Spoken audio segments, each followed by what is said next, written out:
Hello বন্ধুরা, মম and sons blog থেকে আমি অর্ঘ্যদীপের মা আবার একটা নতুন ব্লকে নতুন পর্বে তোমাদের কাছে এসে পড়লাম। দেখো বন্ধুরা, শুভ সকাল বন্ধুরা। আমি এখন রান্নাঘরে এসে গেছি। আজকে আমাদের নিরামিষ রান্না, বুঝলে বন্ধুরা, কেননা আজকে মঙ্গলবার। এই দেখো, আজকে মনে ভাবছি একটু রুটি খাবো, কেন শরীরটা জ্বর জ্বর, তাই জন্য আটা এনে রেখেছি, রুটি খাবো আজকে। আর ভাত রান্না করব না। আর বাঁধাকপি কেটে রাখলাম। আর দেখো আলুর কত দাম, আর আলুগুলো সব এরকম খারাপ বেরোচ্ছে। দেখো বন্ধুরা, 40 টাকা কিলো আলু, চন্দ্রমুখী, তার মধ্যে এরকম খারাপ বেরোচ্ছে। হুম, কি করব, জিনিসের এত দাম, তার মধ্যে জিনিসও ভালো না। আর বাঁধাকপিগুলো আমি একদম ঝিরিঝিরি করে কেটে নিচ্ছি। আমি তাও এত ঝিরিঝিরি কাটতে পারি না, আমার মা ভীষণ ঝিরিঝিরি করে কাটতো জানো বন্ধুরা। আর বাঁধাকপি সিদ্ধ করতে লাগতো না। এখন আমি রান্নাঘরে আসলাম, এসে ভাবছি আজকে রান্না করব বাঁধাকপির তরকারি। আর সব সবজি টবজি রয়েছে ঘরে, কুমড়ো, ভেন্ডি, এগুলো সব রয়েছে। মনে ভাবছি যে এইগুলো দিয়ে আমি একটা পাঁচমিশালি সবজি বানাবো। এই দেখো বন্ধুরা, সব ধোয়া হয়ে গেল কেটে ফেটে, এখন রান্না বসাবো। আমি একটু ভালো করে না ধুলে না সবজি কল তপারে নিয়ে গিয়ে ভালো করে একটু ধুই, কেননা ধুলো বালি লেগে থাকে, তার জন্য। আর এই দেখো বাঁধাকপিটা আমার রান্না শুরু হয়ে গেছে। এই হালকা করে রান্না করব, বেশি তেল মশলা দেব না। আর এখন আমি একটু আটা মেখে নেবো, লাল আটার রুটি ডাক্তার আমাকে খেতে বলেছে, কেননা আমার শরীরে আয়রন কম তো। বলেছে আপনি ময়দাটা বেশি খাবেন না, ওতে অত উপকারিতা না, আটার রুটি খাবেন, লাল আটার।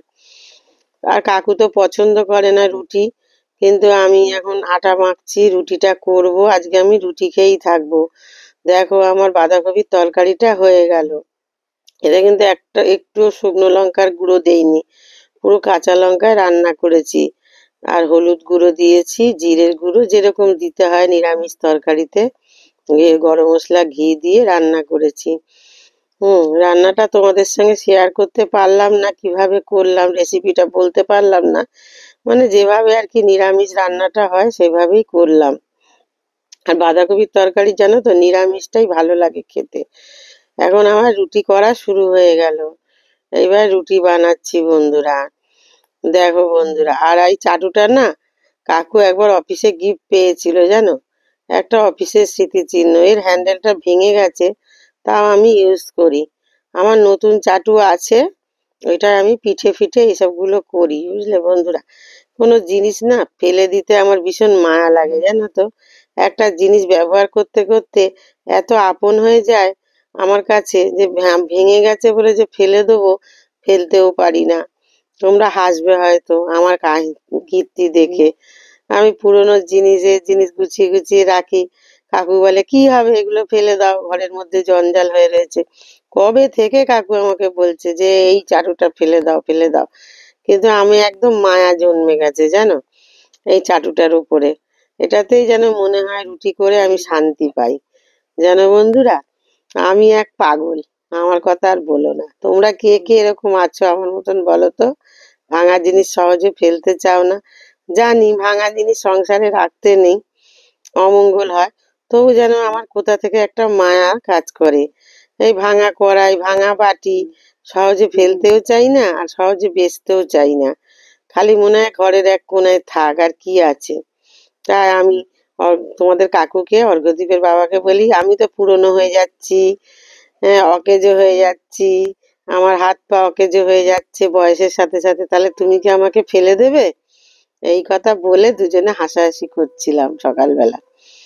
এই দেখো রুটি করছি।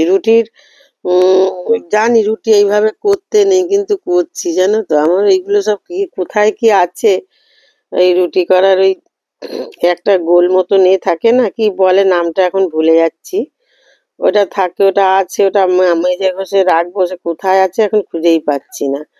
তার জন্যে জানো বন্ধুরা, এই হচ্ছে ব্যাপার। আর এই যে পাঁচমিশালি সবজিটা এখন কাটছি জানো বন্ধুরা।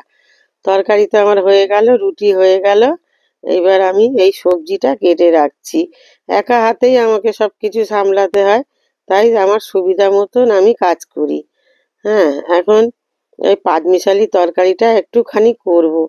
কবে থেকে ভেন্ডিটা ফ্রিজে রয়েছে, রান্না করাই হচ্ছে না। একটু কুমড়ো রয়েছে, সব রকম সবজি একটু একটু আছে, তাই ভাবলাম যে একটু পাঁচমিশালি তরকারি করি। আর শীতকালে জানো তো এই পাঁচমিশালি তরকারিটা রুটি দিয়ে খেতে খুব ভালো লাগে। আর বাঁধাকপিটা আমি খুব একটা খাই না, কপি খুব একটা আমি খাই না, কেন বলো তো? কপিতে আমার ভীষণ গ্যাস হয়, আর আমি ফুলকপি বাঁধাকপি কপি জিনিসটাই পছন্দ করি না, জানো বন্ধুরা। শীতের সবজি তোমাদের কাকু অর্ঘ্যদীপ খুব পছন্দ করে, আমার আবার গরমের সবজিগুলোই ভালো প্রিয় আমার কাছে। শীতের সবজি আমার কাছে প্রিয় নয়।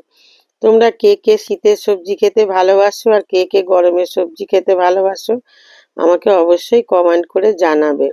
আজকে রান্নাগুলো একদম হালকা ফালকা করছি। এর মধ্যে একটু কাঁচা লঙ্কা দিয়ে দেবো, লাস্টে নামানোর আগে একটু ধনেপাতা দিয়ে দেবো। চলে আসলাম ঘরে, ওপরের বিছানা হয়ে গেছে। কাকু সকালবেলা ঘুম থেকে উঠেই বিছানা করে নেয়, আর এই নিচের বিছানাটা আমি করছি বন্ধুরা, জানো তো। রান্না বান্না সেরে আসলাম, সেরে আসার পরে এইবার ঘরের বিছানাটা করে নিলাম ঝেড়ে পুড়ে। বুঝতেই তো পারছো শীতের বেলা, একদম বেলার সাথে দৌড়ে পারা যায় না। আর এই কাজগুলো আমাকে প্রতিদিনই করতে হয়, তোমাদের দেখাই না বলে তাই, মাঝে মধ্যে দেখায়, তাই এইগুলো আমার একদম রুটিন ধরা রুটিন, মানে বাঁধা ধরা রুটিন। এই কাজগুলো আমাকে করতেই হবে। হ্যাঁ বন্ধুরা, জানো তো, ওদিকে তরকারি চাপিয়ে এসে এদিকে আবার ঘরের কাজগুলো কিছুটা সেরে ফেললাম। ততক্ষণে সবজিটা সিদ্ধ হয়ে গেল, ঢাকা চাপা দিয়ে রেখে ঘরে গেছিলাম। নাহলে হতে থাকুক রান্নাটা, ওইদিকে কাজগুলো সারি, এইভাবে ব্যালেন্স করে করি। আর এখন আমি ঘরদোর কুমড়ো ঝাড় দিয়ে নিচ্ছি। সকালে একবার ঝাড় দিয়েছি বাসি ঘর, কাকু বেরোবার আগে। বাসি ঘরে তো আর পুরুষ মানুষকে বের করা যায় না, তার জন্য এখন বেলার দিকে আবার কোনা টোনা খাটের তলা টলা ভালো করে ঝাড় দিচ্ছি। সকালবেলা যা হোক করে একটু ঝাড় দিয়েছি, নিয়মটা রক্ষা করেছি। আর অর্ঘ্যদীপ আমাদের এই কাজকর্ম করে দিচ্ছে, জানো তো। আমার একটা ব্যাগের চেন খারাপ হয়ে গেছে, সেইটা অর্ঘ্যদীপ বাজারে গেছিল ঠিক করতে দিতে, ও এখনই ফিরলো। তা ও গাড়িটাকে ঢোকাবে বলছিল, আমি বললাম দাঁড়া, গাড়ি থাকে তো ভালো করে বারান্দাটা ঝাঁটপাট দেওয়া যায় না, আগে আমি বারান্দাটা ঝাঁটপাট দিয়ে নিই, তারপর তুই গাড়িটা তুলিস। ওকে আমি সেই কথাটা বললাম। আর জানো তো বেলার দিকে আমাদের এখানটা ভীষণ রোদ্দুর আসে, জানো তো বন্ধুরা, একদম ঘরের সামনেটা। একটু বেলা বাড়লেই রোদ্দুর আসে। আর এই শীতকালে না সবসময় ছাদে যাওয়া সম্ভব না, তার জন্য আমরা একটুখানি ওই রোদে বসে থাকি বন্ধুরা, জানো তো। একটু এই যে রোদ আসছে এখন, এই রোদে ঝাঁটপাট দিয়ে পরিষ্কার করছি। দুপুরবেলা আবার যখন খাওয়া দাওয়া করব একটু রোদে বসে খাওয়া দাওয়া করি। আজকে আবার আমাদের বাড়িঘর পরিষ্কার করার জন্যে একটা ছেলে এসছে। হ্যাঁ, অনেক দিন থেকেই লোক খুঁজছিলাম, বাড়িঘর ভীষণ নোংরা হয়েছে, জানো তো। এই যে কত বর্ষা গেল, বর্ষার মধ্যে তো বাড়িঘর ঠিক মতো পরিষ্কার করা হয়নি। এবার বাড়ির আশপাশ ছাদটাও নোংরা হয়ে গেছে প্রচন্ড। তোমাদের কাকু অর্ঘ্যদীপের বাবা কত পারে যতটা করে, আমিও দেখো তো তোমরা ছাদ ফাদ ঝাড় দেই যতটা পারি, পরিষ্কার রাখার চেষ্টা করি। কিন্তু আমার বাড়িঘর পরিষ্কার করতেই হবে।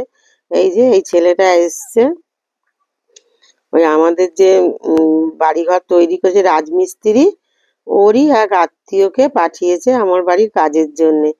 তা আমি বলি যে না, ছাদ ফাদ গুলো একটু পরিষ্কার না করলে আর হচ্ছে না, বুঝলে। শীতের দিন একটু রোদ পোয়াবো, একটু মাদুর বিছিয়ে বা একটু চেয়ার নিয়ে ছাদে বসবো, আর এই নোংরার মধ্যে বসতেও তো ভালো লাগে না, না। ছাদটা অনেকই নোংরা হয়েছিল, তাই জন্যে একটা মিস্ত্রি ডাকলাম, একটা লেবার ডেকে পরিষ্কার করালাম, পুরো বাড়িটাই পরিষ্কার করাবো আজকে। তো ঠিক মতন ভিডিও দিতে পারি না, ব্লগ ভিডিও, কেননা আমার অনেক কাজ থাকে। আমি এই কাজের ফাঁকে ফাঁকে ভিডিও করি, কারণ আমি ভিডিও করতে ভীষণ ভালোবাসি। অর্ঘ্যদীপও আমরা একটু ভিডিও করতে ভালোবাসি।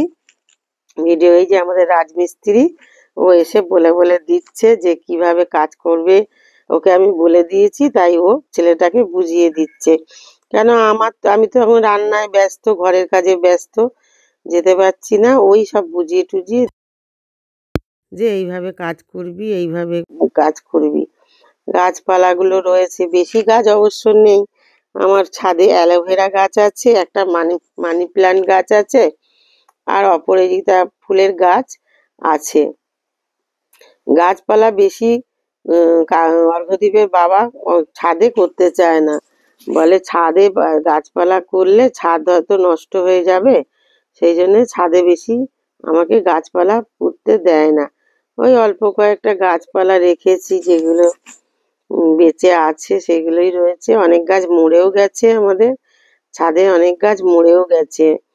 আরো অনেক গাছপালা ছিল বন্ধুরা, জানো তো, সেই গাছগুলো সব মরে গেছে। যেমন হলুদ গাছ ছিল, তারপরে ধনেপাতা গাছ ছিল, সেইগুলো আর এখন আর নেই। আর এখন এই ওপরের কাজকর্ম হচ্ছে, আমিও স্নান টান সেরে নিলাম, সমস্ত কাজ হয়ে গেল আমার। ঘর ঘর ঝাড় দেওয়া তোমরা তো দেখলে, বাসন টাসন মেজে নিলাম। এখন স্নান করে সিঁদুর পরছি।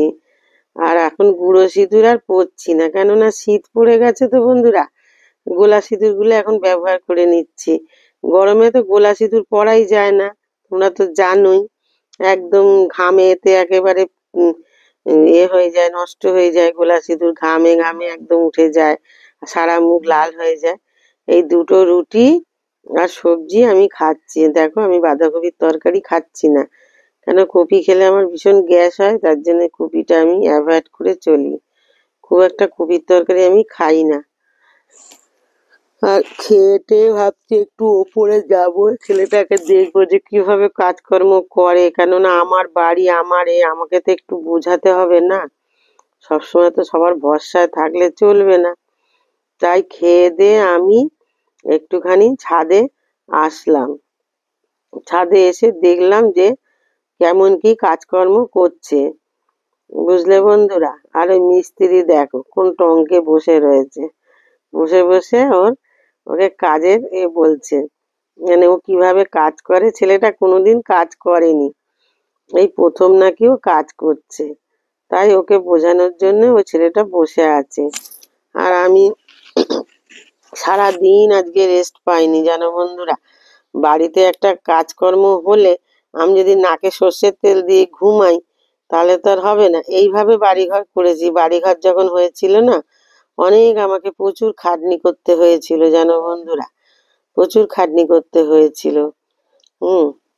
আমি এখন ভিডিওটা করছি, সেই জন্য আমাকে দেখতে পাচ্ছ না, কিন্তু কথাগুলো আমার শুনতে পাচ্ছ তোমরা। হ্যাঁ, কেন আমি ভিডিওটা করছি, অর্ঘ্যদীপ স্নান ফান করছে এখন, আর ভিডিওটা আমি করছি। দেখো, ভালোই পরিষ্কার করে দিয়েছি ছাদটা। হ্যাঁ, বেশ পরিষ্কার পরিচ্ছন্ন লাগছে। এখন আবার এই আমাদের পাশের ছাদটা পরিষ্কার করতে গেছে।